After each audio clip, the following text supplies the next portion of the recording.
So Adam McKay has a long-standing reputation as a very open and collaborative filmmaker, but it was interesting that you've had the chance to work with him on 2 movies that are based on a true story. So I'm curious kind of what the kind of limits are of that, just knowing that you ultimately have to kind of pay fealty to real life. But I think that gives you quite a lot of liberty in playing a real person, because every person does have so many sides to themselves, and it doesn't affect at all the ability to improvise, because what you also have is a endless list of facts and of history and of opinions. There's flourishes, I like to call them, that for some reason, as Lynne, I always imagined her having the last word. So, like, as we were leaving a scene, I would always add something. That was always fun. And some of it makes it in the movie, and it's, like, barely on camera. So I always love that, because Lynne always just struck me as somebody who would have the last word. Obviously, Adam's point of view is the film, as any director's is. But to allow me to take Cheney's point of view, that we didn't find an interest in just doing a hatchet job on the man, as though everybody is pure villain or pure saint. I can handle the more mundane jobs, overseeing bureaucracy, military, energy, and foreign policy. Yeah, right. I like that. I'm just curious kind of if there was any material that you really would have loved from his story to put into the film but just couldn't find a way to fit it in. I mean, the early cut of the film could have almost been 3 hours long. I mean, it's a giant American epic.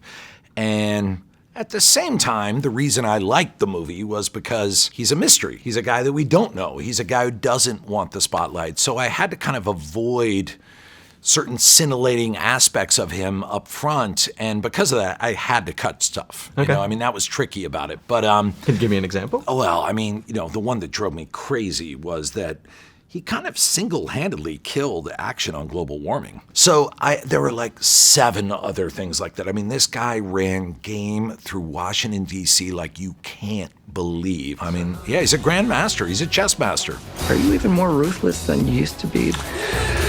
One thing that is very notable about Dick Cheney is the way that he talks out of the side of his mouth. And I'm kind of just, was that kind of the physicality something that you really kind of honed in on when you were first developing, or? It was, certainly, but I also understood that if I focused on that too much, it would become tiresome and somewhat of a gimmick. So it is something I started doing just in my own life so that it became almost unavoidable, but I could make it somewhat more subtle.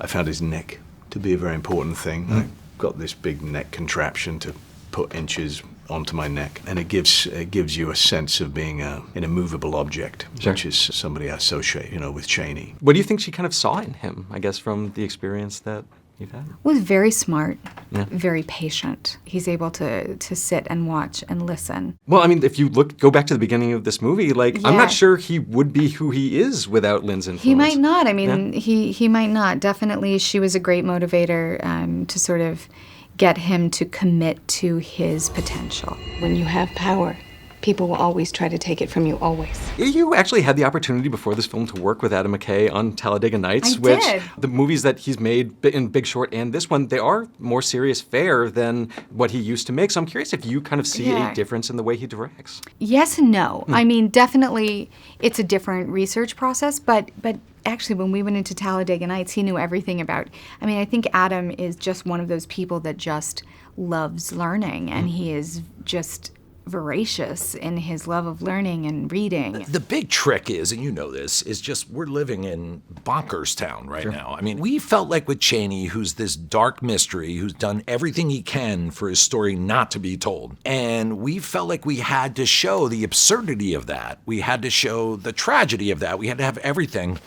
And our kind of conceit was like, we're in a post-genre world. There is no genre anymore. We've been able to do incredibly long hours and very tough films, but with the best of humor. After this movie and The Big Short, I mean, even though they both have comedy in them, without a doubt, my executive producer, Robin Woolley, and I were laughing like, we need a comedy. We definitely do.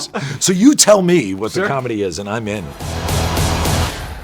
So we're gonna do this thing, or what? I mean, is this happening? I believe we can make this work. Hot damn.